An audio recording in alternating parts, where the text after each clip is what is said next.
안녕하십니까? 인생의 복잡한 문제들을 말씀으로 단칼에 해결해주는 김종근 목사의 쾌도 남마입니다.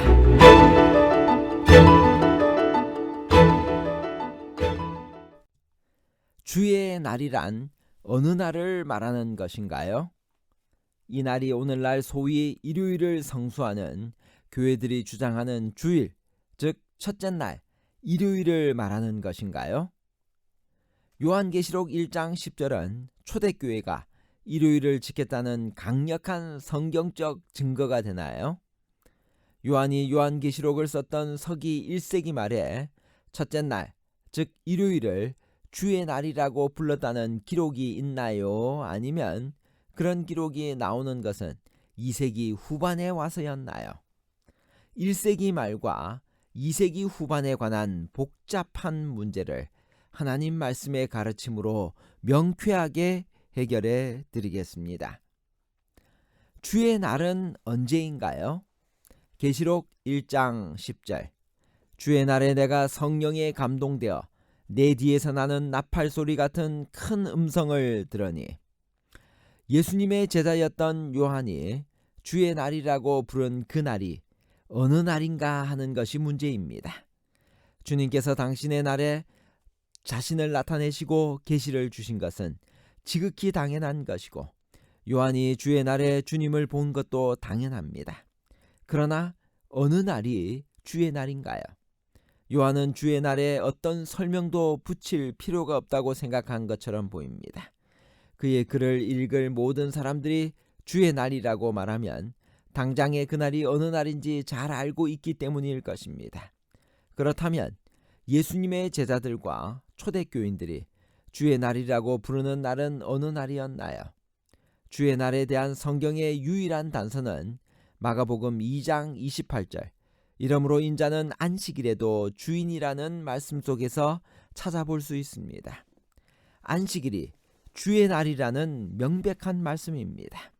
주의 날이 일요일이라는 어떤 성경적 근거도 없기 때문에 요한이 그렇게도 주저하지 않고 당당하게 언급한 주의 날은 일요일이 아니고 안식일, 즉 오늘날의 토요일임이 틀림없습니다. 일요일이란 요일 이름이 쓰여진 것은 AD 700년경이고 그 전에는 일요일을 첫째 날 혹은 제8일이라고 불렀습니다. 일곱째 날인 안식일 바로 다음 날이기 때문이었습니다. 첫째 날 일요일을 주의 날이라고 부른 명백한 경우는 AD 175년경에 저술된 베드로의 복음서라는 위경이 처음입니다.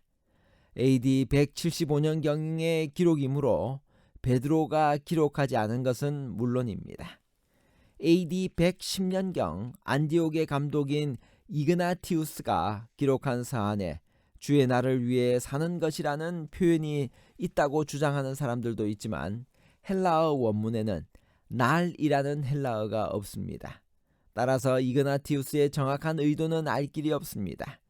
여하튼 사도 요한이 계시록을 기록할 당시에는 주의 날이 일요일을 가리키지 않는다고 하는 것은 분명합니다. 그렇다면 어떻게 AD 2세기 후반에 가서 안식일 대신 일요일에 모이는 일이 일부 그리스도인들 사이에서 생겨났나요? AD 135년경 다시 한번 로마에 저항하는 전국적인 유대인들의 반란이 바르 코크바, 별의 아들이라는 뜻이죠. 이 사람의 지도하에 일어난 후 상황은 극도로 나빠졌습니다.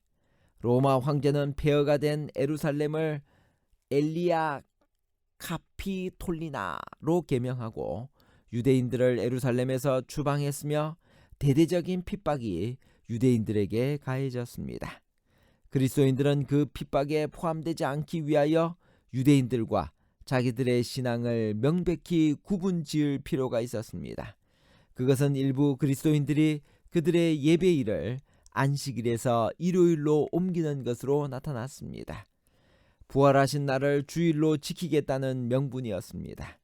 그러나 AD 135년 이전에는 그리스도인들 모두가 제7일 안식일을 준수했고 그날이 분명히 성경적인 주의 날이었습니다. 그러므로 요한이 성령에 감동하여 나팔 소리 같은 큰 음성을 들은 날은 일요일이 아니라 오늘날의 토요일인 안식일이었습니다.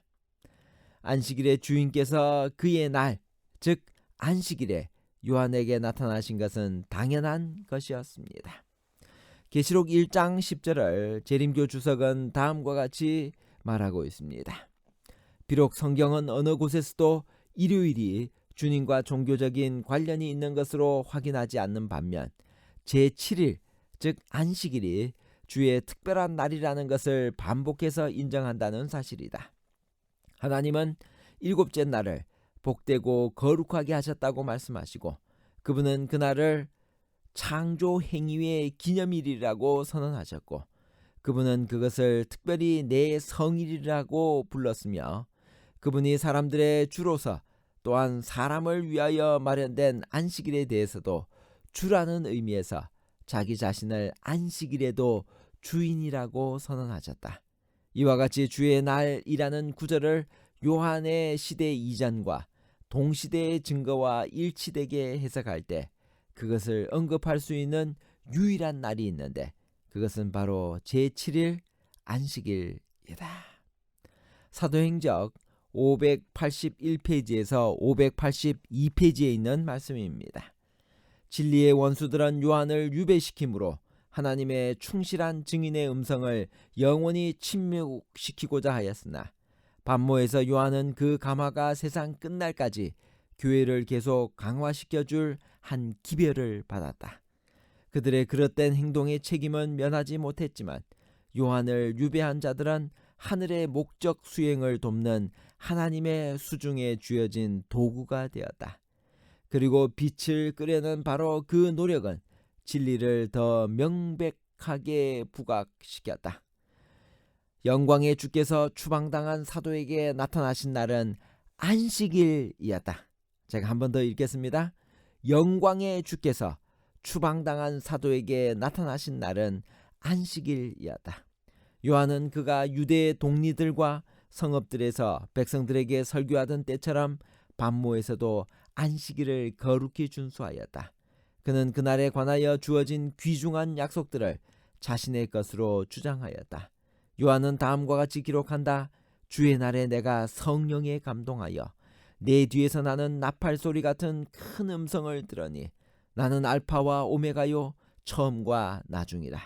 몸을 돌이켜 나더러 말한 음성을 알아보려고 하여 돌이킬 때 7 금촛대를 보았는데 촛대 사이에 인자 같은 이가 있었다. 주일인가요? 안식일인가요? 마가복음 2장 28절. 이러므로 인자는 안식일에도 주인이니라. 안식일은 어떤 날인가요? 창조의 기념일입니다. 안식일은 지구의 창조와 함께 시작되었으며 이 지구만큼이나 오래된 제도입니다. 유대인 철학자 필론의 말처럼 그 날은 지구의 생일입니다. 전 인류의 시조이며 대표자인 아담이 처음으로 향유한 만 하루는 제7일 안식일이었으며 그는 그날 하루 종일 일을 하지 않고 그의 조물주와 더불어 완성된 창조사업의 낙성식을 기념하면서 보냈습니다. 이처럼 안식일은 유대인이나 특정한 집단만을 위한 제도가 아니라 온 인류를 위한 것입니다. 안식일은 인간의 뿌리에 대한 기쁜 소식을 경축하는 날입니다. 우리는 지금 그 완전한 태초의 시기에 있지 않고 불의와 탐욕과 죽음으로 특징 지어진 불완전한 중간 시대를 살아가고 있습니다. 이 시대의 혼돈과 공허와 절망의 한가운데서 우리는 확실성과 의미와 그 희망을 찾고 있습니다. 여기에 안식일은 우리에게 일주일에 한 번씩 쉼과 희망을 가져다 줍니다. 그 이유는 플라트의 지적처럼 안식일 속에 우리의 뿌리가 내려 있으며 하나님의 계획 안에서 창세기부터 영원까지 우리가 안식일에 속해 있기 때문이다. 안식일은 이 세계와 인간의 생명이 우연의 산물이 아니라 창조주 하나님 속에 그 뿌리를 두고 있기 때문에 가치가 있음을 확인시켜 줍니다. 이처럼 안식일은 창조의 기념일로서 우리의 근원과 소속을 확인시켜 주는 날입니다. 구속의 기념일입니다. 회복의 기념일입니다. 결론입니다. 첫째, 요한이 요한계시록을 썼던 AD 1세기 말에 첫째 날 즉 일요일을 주의 날이라고 불렀다는 어떤 기록도 없습니다. 그런 기록이 나오는 것은 2세기 후반에 와서였습니다. 둘째, 그러므로 요한이 성령에 감동하여 나팔소리 같은 큰 음성을 들은 날은 일요일이 아니라 오늘날의 토요일인 안식일이었습니다. 셋째, 안식일은 창조의 기념일, 구속의 기념일, 회복의 기념일입니다. 감사합니다.